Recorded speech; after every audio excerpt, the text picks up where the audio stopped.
Aislado, sin poder ver a sus familiares ni a sus abogados, como lo estipula la ley, así se encuentra el diputado opositor venezolano Juan Requesén, preso del régimen de Nicolás Maduro. Violando su inmunidad parlamentaria, fue detenido hace 58 días tras ser acusado de autor del supuesto atentado en contra de Nicolás Maduro el 4 de agosto pasado. Veamos el perfil de Juan Requesén.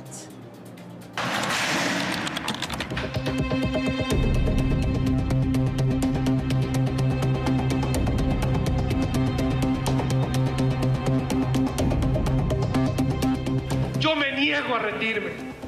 Yo me niego a arrodillarme frente a quienes hoy pretenden quebrarnos la moral.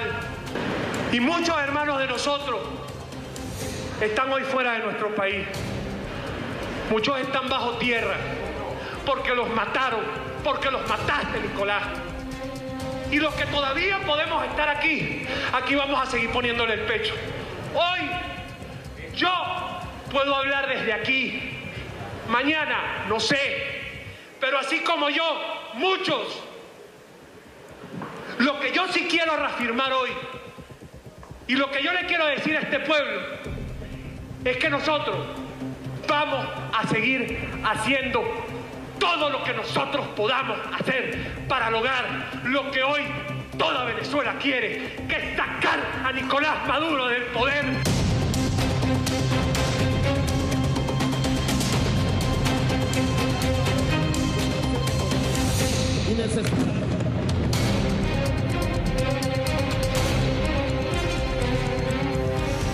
Sale referido otro dirigente de la oposición, de los más locos y psicópatas, un tal Requesén, de apellido Requesén, uno de los más psicópatas que existe en la oposición.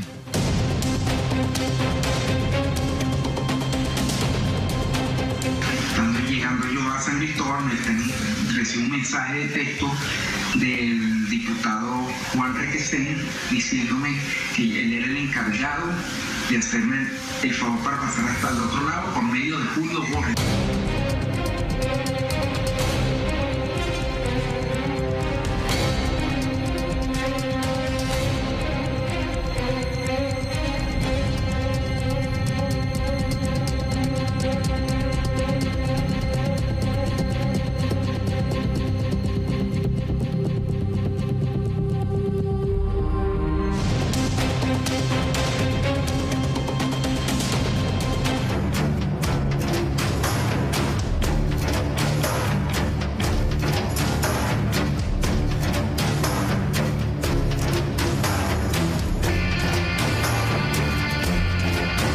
Siento que es injusto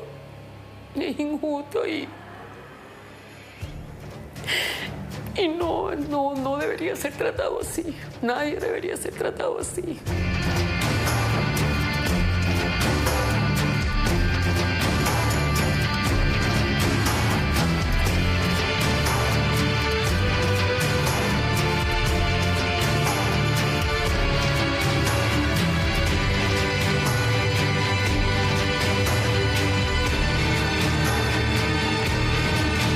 Yo no creo que en este país nadie quiera al presidente Nicolás Maduro muerto. Nadie. Todo el mundo lo quiere vivo. Y lo quiere vivo para que en algún momento él pueda pagar, si se pudiera decir, todo el mal que ha hecho. De verdad que muerto no lo quiero. Y nadie creo que lo quiera muerto.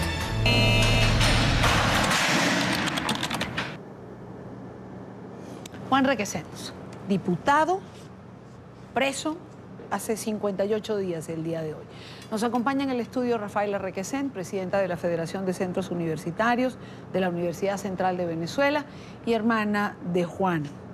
Estaba con él el día que se lo llevaron, ella también fue detenida y puesta en libertad a posteriori. Gracias por acompañarnos. No, gracias a ti por estar aquí, bueno, por invitarme y tener la oportunidad de hablar del caso de Juan.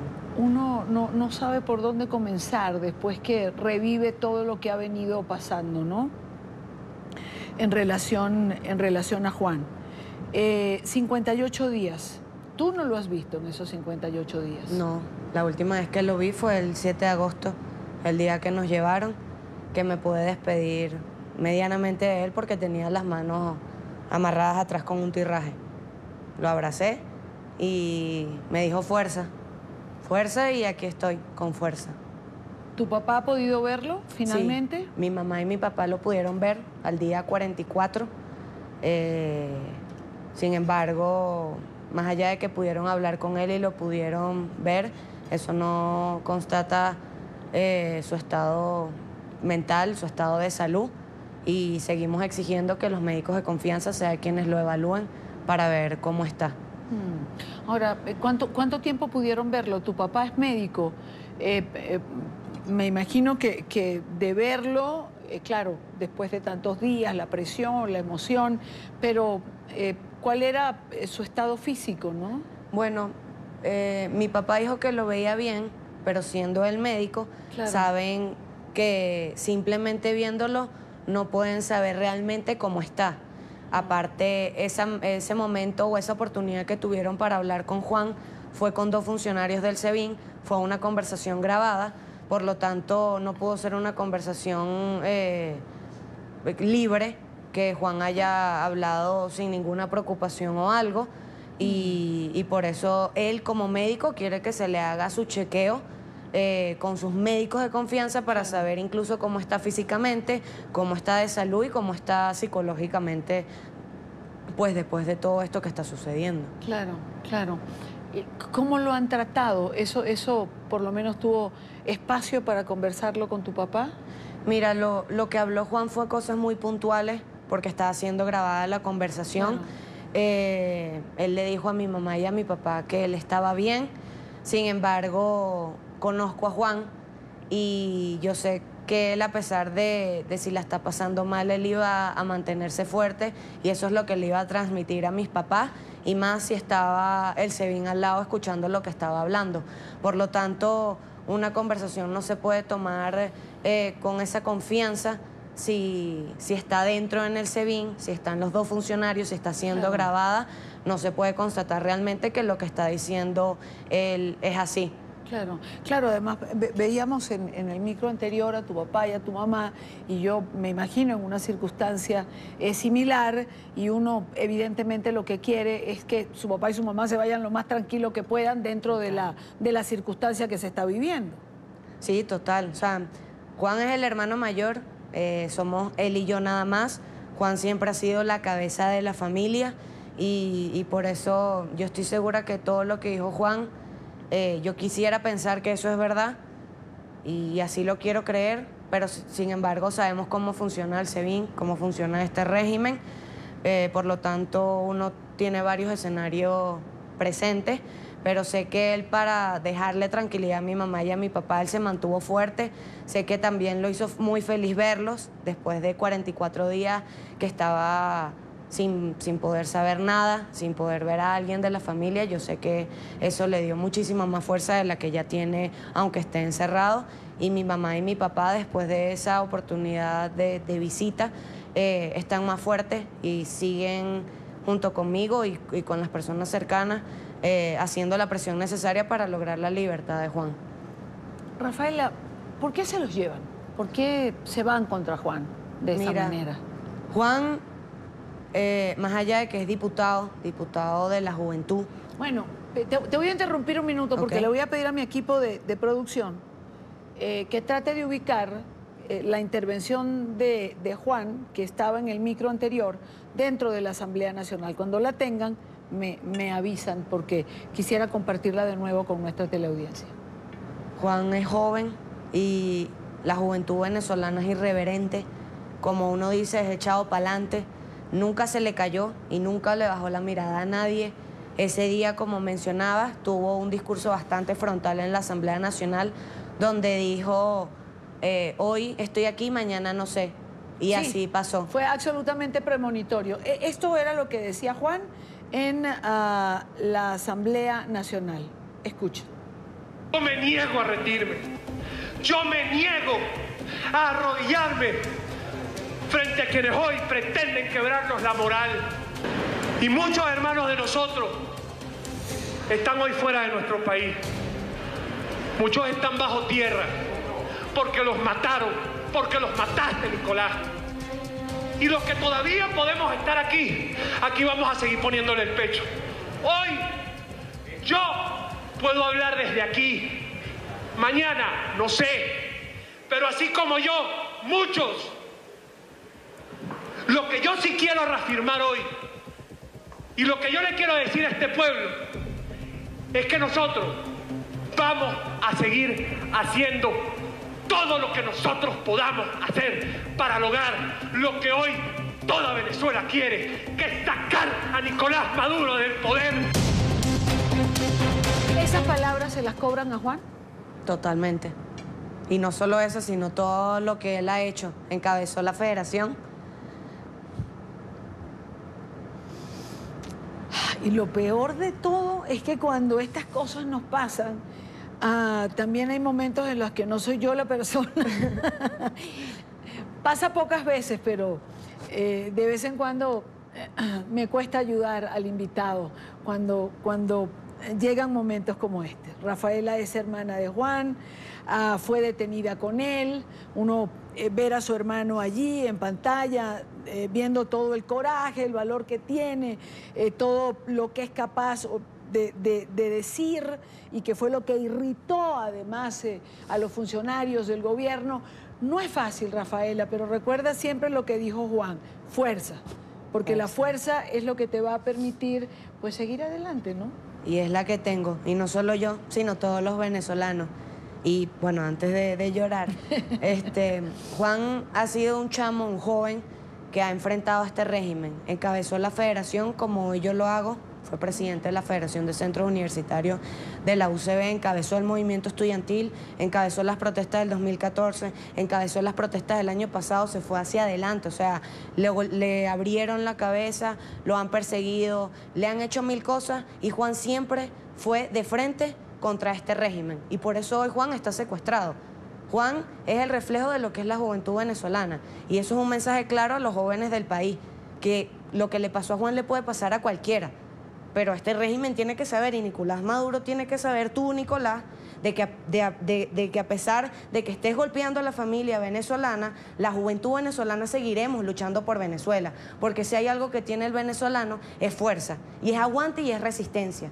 Resistencia de continuar a pesar de los golpes que está recibiendo hoy una madre que tiene que enterrar a su hijo que protestó el año pasado. Resistencia es lo que está haciendo el estudiante que tiene que abandonar un aula para irse a otro país pensando en su futuro. Resistencia es lo que hoy está demostrando Venezuela, que después de 20 años en la cual estamos inmersos en la peor crisis de la historia de nuestro país, el venezolano sigue luchando por sus derechos, y eso es lo que nosotros estamos demostrando, y eso es lo que hoy tiene a Juan detrás de las rejas, y a cientos de presos que, como Juan, alzaron la voz y hoy están tras las rejas.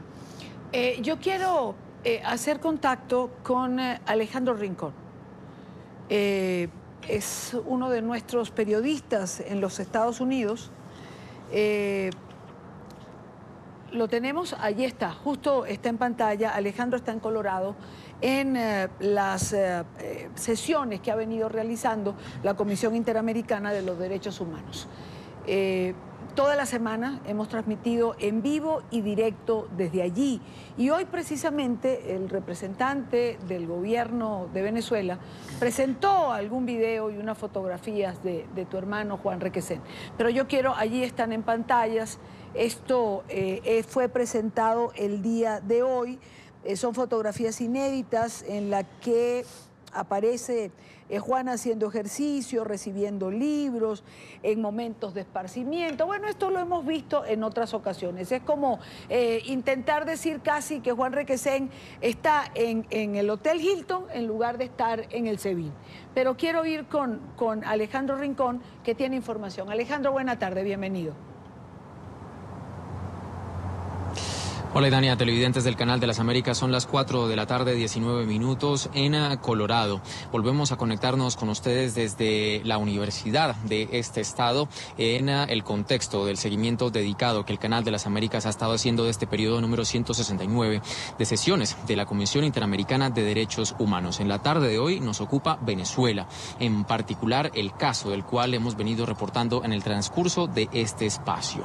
La crisis en el sistema penitenciario venezolano y sobre todo la situación de los presos políticos en el contexto de toda la situación que sucede ahora mismo en territorio venezolano. Ahora mismo nos acompaña una de las personas protagonistas de esta historia, Génesis, quien estuvo allí hablando directamente a los comisionados de la CIDH, a quien le damos la bienvenida a esta hora a la tarde de NTN 24 con una consulta específica. Génesis, el argumento que ustedes presentaron hoy ante los comisionados delata una realidad actual de lo que se vive ahora en el sistema penitenciario venezolano. ¿Cuál fue esa voz que elevaron ustedes hoy ante la CIDH? Bienvenida. Muchísimas gracias, Alejandro. Muchísimas gracias a las personas que nos están escuchando. El día de hoy participamos varias organizaciones de derechos humanos en el 169 periodo de sesiones para hablar específicamente de la situación de los privados de libertad bajo el contexto político de Venezuela.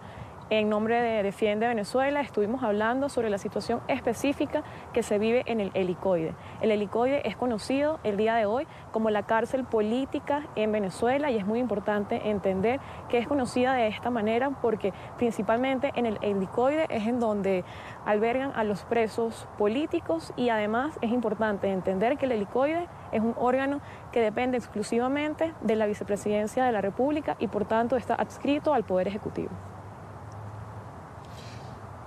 ¿Qué peticiones dieron ustedes directamente a la CIDH, más allá de retratar la realidad? ¿Qué pedido elevaron directamente a los comisionados? ¿Qué consideran que es urgente, que se debe hacer por parte de la CIDH para que se le haga un llamado adicional a, en este caso, los representantes del Estado que estuvieron allí? Génesis. Bueno, en esta ocasión las organizaciones de derechos humanos elevan su voz en conjunto y lo que se solicitó a la Comisión Interamericana de Derechos Humanos, en primer lugar, es que continúe insistiendo con su visita a Venezuela. Es necesario entender que la Comisión a motus propio no puede acudir a Venezuela, requiere una invitación del Estado y esta invitación ha sido negada en múltiples ocasiones. Se le solicitó a la Comisión Interamericana de Derechos Humanos que mantenga su monitoreo sobre la situación de los privados de libertad en Venezuela a través de esta visita que cada día se ve más difícil, pero también a través del seguimiento con informes, con medidas cautelares y también con peticiones. Igualmente, se solicitó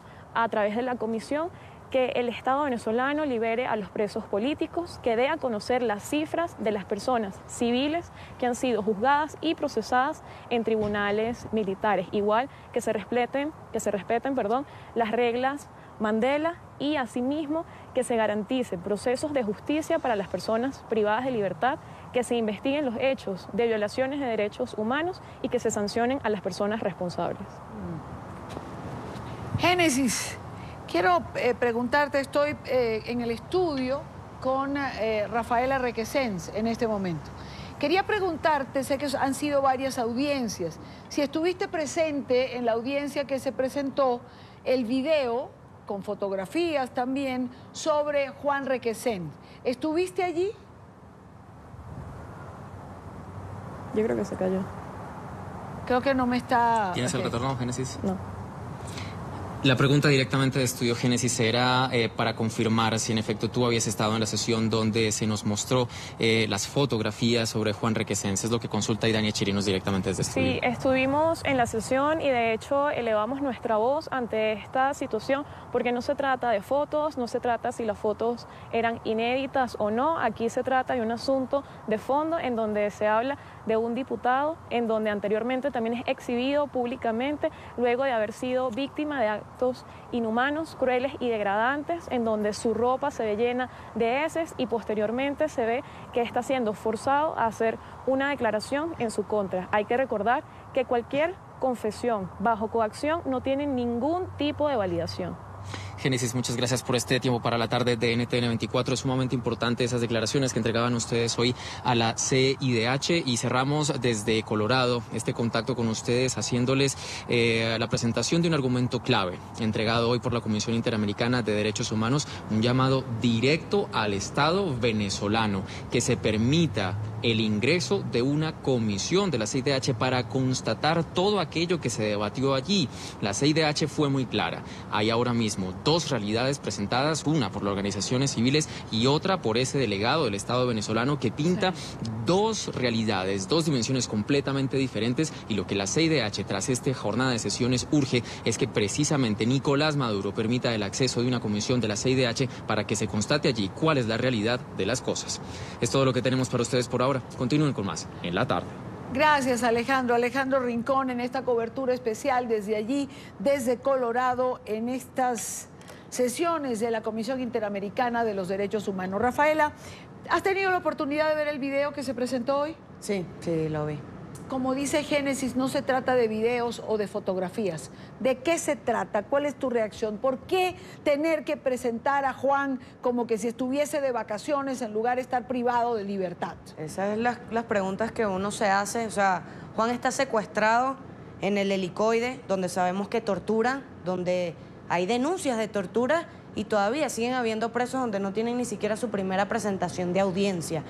Yo creo que este régimen, como todo, ha querido pintar o demostrar de que cumplen con los derechos y respetan los derechos de las personas. Pero es que no se puede respetar los derechos de las personas, y menos de Juan, cuando fue secuestrado de su casa, violando la propiedad privada, porque cuando nos llevaron ya estaban dentro del edificio, estaban en el estacionamiento, violando su inmunidad parlamentaria. Después de 120 horas fue que Juan pudo tener acceso a su abogado y habló con él minutos antes de su presentación, violando su libertad y violando una serie de derechos fundamentales de cualquier ser humano. Por lo tanto, este régimen piensa que demostrando o mostrando fotos o videos, quizás se vayan a calmar un poco las aguas y nosotros como familia estemos más tranquilos viendo que Juan hace ejercicio, que está leyendo. Es que estar preso no importa las fotos o los videos que muestren, estar preso no es una opción para el venezolano que está luchando por un cambio, y menos para Juan, que no ha hecho nada y que hoy es inocente y está siendo culpado por algo que no tiene sentido. Porque todos los venezolanos y los países sabemos que este caso es únicamente político, porque de jurídico no tiene nada. Absolutamente nada. Ya es una tortura no tener libertad. Totalmente. Ya es una tortura estar encerrado. Ya es una tortura que le priven a uno de comunicarse además con su familia y con sus abogados. Mira, me acaban de hacer llegar en este momento una denuncia que va a llevar a la Corte Penal Internacional. Es un documento de 46 páginas a la fiscal ante la Corte, Fatou Bensouda. Lo encabeza Luisa Ortega Díaz, la fiscal venezolana en el exilio, denunciando a varios funcionarios, Jorge Rodríguez, Gustavo Enrique González, Diosdado Cabello, Tarek William Saá, entre otros, por ser autores de los delitos de encarcelación y tortura en perjuicio de Juan Requesén Martínez, titular de la cédula de identidad, y la coloca. Y el delito de persecución en perjuicio del ciudadano Julio Andrés Borges, titular también de la cédula de identidad. Es una denuncia que va a llevar Luisa Ortega Díaz a la Corte Penal Internacional. Entiendo que ha sido ya cursada, enviada, no sé si la va a presentar también, pero denuncia el encarcelamiento de Juan Requesén y la persecución en contra de Julio Andrés Borges. Es una primicia de NTN 24. Agradezco a la fiscal Luisa Ortega Díaz que me ha hecho llegar este documento en este momento. Es importante denunciar estos casos en los organismos internacionales, en la CIDH, en la Corte Penal y en cuanto foro internacional se pueda. Totalmente, en todos los espacios, incluso en los medios de comunicación, es fundamental denunciar, lo que hoy no solo le está pasando a mi hermano, el diputado Juan Requesens, sino lo que le está pasando a todos los venezolanos.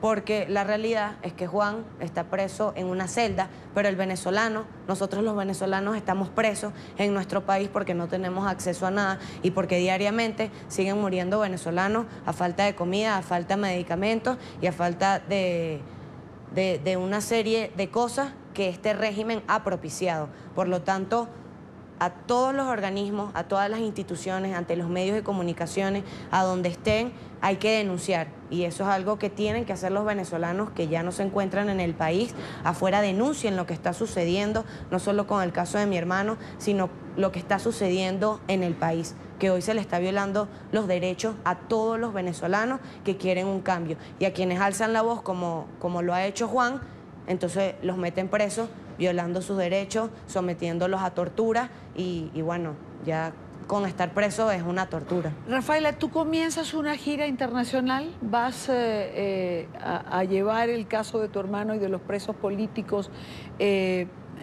¿A dónde vas? Bueno, mira, yo fui invitada al Fórum 2000 en Praga. Tengo la oportunidad ya de ser panelista. El tópico es sobre democracia. Por lo tanto, yo creo que es fundamental, porque yo que tengo 26 años, no sé lo que es la democracia más allá de lo que hemos leído o lo que uno puede saber de noticias de otros países, pero es una oportunidad para llevar el caso de Juan, que en el 2014 también estuvo en el foro. Por lo tanto, para mí es fundamental ese espacio para alzar la voz y hacer saber lo que está viviendo Juan y los presos políticos y lo que está viviendo Venezuela. En Praga opera el Instituto Kasla, que dirige Tamara Sujú, defensora de derechos humanos, con quien con frecuencia y a menudo hablamos en el programa. Rafaela, gracias por estar aquí, gracias por compartir con nosotros tu sentir. Eso creo que transmite más que cualquier cosa que a ratos podamos decir. No, gracias a ti. Y bueno, que quienes nos están escuchando sepan que a pesar de los golpes y de que uno llore incluso, los venezolanos seguimos firmes, porque si hay algo que queremos es la libertad y la democracia, y ni siquiera pensando en nuestra generación, sino en las próximas, que no tengan que vivir lo que hoy nosotros estamos viviendo, y que a pesar que millones de jóvenes se han ido, muchísimos seguimos en el país dispuestos a dejar nuestra libertad y nuestra vida como cientos la dejaron el año pasado en protesta. Así que Venezuela, muchísima fuerza, y a los demás países sigan haciendo las presiones, que sabemos que eso al régimen le molesta. Así que fuerza y pa'lante.